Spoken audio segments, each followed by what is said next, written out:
Hello friends, इस video में हम लोग देखेंगे फ्रिक्शन के कॉन्सेप्ट को with the help of a question. तो ये काफी अच्छा सा क्वेश्चन है, मैं इसको समझाता हूँ इसमें हो क्या है। यहाँ पे एक ब्लॉक रखा हुआ है जिसका मास है 10 kg का, इसको ग्राउंड पे रखा हुआ है और इन दोनों ब्लॉक के और ग्राउंड के बीच का जो कोफिशिएंट ऑफ फ्रिक्शन हमको गिवन है दैट इज 0.5। अब इस पे फोर्स लग रहा है at some angle 37 degree with the horizontal. तो क्वेश्चन में मुझसे पूछ रहा है कि स्लाइडिंग ये ब्लॉक स्लाइड पहले करेगा या फिर ये ऊपर लिफ्ट कर जाएगा, पहले कौन सा फिनोमेना होगा, स्लाइडिंग का या लिफ्टिंग का। तो सबसे पहले देखते हैं ये वाला फिनोमेना के बारे में बात ही क्यों कर रहा है। देखिए, अगर इस ऑब्जेक्ट पे फोर्स सिर्फ हॉरिजॉन्टल डायरेक्शन में लग रहा था, सिर्फ इस डायरेक्शन में, तो पहले मैं जब फोर्स लगाता तो फ्रिक्शन उसका अपोज करता, बट मैं फोर्स अगर बढ़ाता रहता और फ्रिक्शन से ज्यादा हो जाता तो पक्की बात थी कि ऑब्जेक्ट स्लाइड ही करता, लिफ्टिंग की कोई केस आता ही नहीं। उसी तरीके से अगर मैं इस ऑब्जेक्ट पे फोर्स सिर्फ इस डायरेक्शन में लगाता तो पक्की बात है कि सिर्फ लिफ्टिंग होती, स्लाइडिंग का कोई केस होता ही नहीं।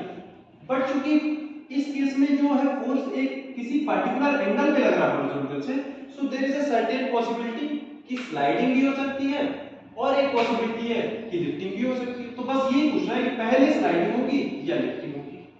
तो चलिए कोई भी क्वेश्चन देखते हैं तो उससे पहले हम उसका क्या ड्रॉ करें, उसका पहले हम लोग फ्री बॉडी डायग्राम ड्रॉ करते हैं। तो इसका फ्री बॉडी डायग्राम देखते हैं।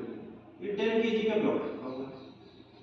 अब ये F फोर्स इधर है तो इसके दो कंपोनेंट हैं, एक तो इधर 37 डिग्री पे है तो ये होगा एक F cos 37 डिग्री, और 37 cos 37 डिग्री की वैल्यू मुझे पता है 4/5। तो this the force along this direction will be 4/5.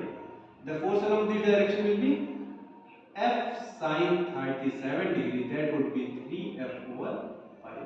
अब इस ऑब्जेक्ट का मास वेट लग रहा होगा नीचे, that would be 10g। Normal reaction ऊपर और फ्रिक्शन, क्योंकि ये ऑब्जेक्ट की टेंडेंसी किधर आगे जाने की, तो फ्रिक्शन पीछे को लगेगा, that would be mu into। so these are all the forces which are acting on this block of 10 kg। तो सबसे पहले देख लेते हैं हम लोग लिफ्टिंग के लिए क्या होगा। तो लिफ्टिंग के लिए हम लोग क्या देखेंगे, वर्टिकल डायरेक्शन का मोशन देखते हैं। वर्टिकल डायरेक्शन का मोशन देखते हैं। तो वर्टिकल डायरेक्शन पे कौन कौन सी बॉडी पे फोर्स लग रही है। एक फोर्स लग रही है 3F/5 ऊपर, n ऊपर और 10g नीचे।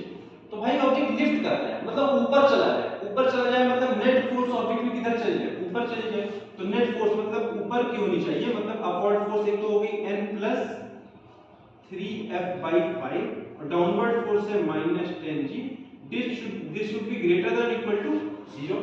अच्छा, मुझे एक और चीज पता है कि लिफ्टिंग की क्या कंडीशन होती है। जैसे ही ये ब्लॉक यहां से हल्का सा उठेगा, normal reaction will be 0। Normal reaction क्या हो जाएगा 0। तो मैं नॉर्मल रिएक्शन को 0 करता हूं जब यहां पे, ये मुझे मिल जाएगा 3F/5 should be greater than equal to, मैंने 10g को उधर भेजा, g की वैल्यू ले ली 10 मीटर पर second square, that would be 100। मैं इसको इधर मल्टीप्लाई करूंगा, that would be 500। 3F should be greater than equal to 500 and F मैं लिफ्ट लिख दे रहा हूं, lift force required to lift the object should be greater than equal to 500/3 newton. मतलब कि 500/3 न्यूटन जब अगर मुझे फोर्स मिल गई या इससे ज्यादा मिल गई तो ऑब्जेक्ट क्या हो जाएगा, लिफ्ट कर जाएगा।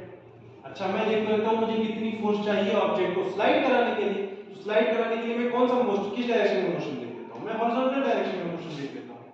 तो for sliding I will see the motion of horizontal direction. अब इसमें क्या होगा, हॉरिजॉन्टल डायरेक्शन में इसके आगे की फोर्स लग रही है 4F/5, पीछे लग रही है friction mu into n, that should be greater than equal to 0। अभी ऑब्जेक्ट आगे को चला जाए मतलब जो आगे वाली फोर्स है वो पीछे वाली फोर्स से बड़ी हो जाए, मतलब उसकी वैल्यू क्या हो जाए, इन दोनों का difference should be greater than equal to 0। अच्छा, नॉर्मल रिएक्शन कितना आएगा, तो ये वर्टिकल डायरेक्शन से मैं यहां से देख ले रहा हूं, n plus 3F/5 should be equal to 10g। तो मैं n को लिख सकता हूं 10g minus 3F/5। बस इसी वैल्यू को मैं उठा करके यहाँ रख देता हूं, 4F/5 माइनस म्यू, म्यू की वैल्यू 0.5 उसको गिवन है, n की वैल्यू हो जाएगी 10g means 100 minus 3F/5 should be greater than equal to 0। Simply value put करते चलते हैं, 4F/5 minus 0.5 into 100 is 50 plus 3F/10 should be greater than equal to 0। 50 को उधर भेजा, इन दोनों को सॉल्व किया, ये आ जाएगा 8F plus 3F should be greater than equal to 50, that would be 11F should be greater than equal to 500 and F should should be greater than equal to 500 over 11 Newton और 500 by 11 Newton और मैं यहाँ पे लिख दे रहा हूँ F slide.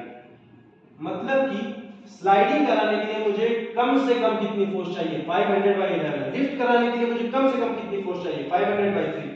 मैं सीधे सीधे देख सकता हूँ कि स्लाइड कराने के लिए जो फोर्स चाहिए वो कम है एज कंपेयर टू लिफ्ट कराने के फोर्स से। तो ऑब्जेक्ट पहले क्या कर जाएगा, ऑब्जेक्ट पहले स्लाइड कर जाएगा। So object will slide first. Object इस केस में पहले स्लाइड कर जाएगा। बस उससे यही क्वेश्चन पूछा था कि ऑब्जेक्ट पहले स्लाइड करेगा या पहले लिफ्ट करेगा। So object will slide first. So that's all for this question.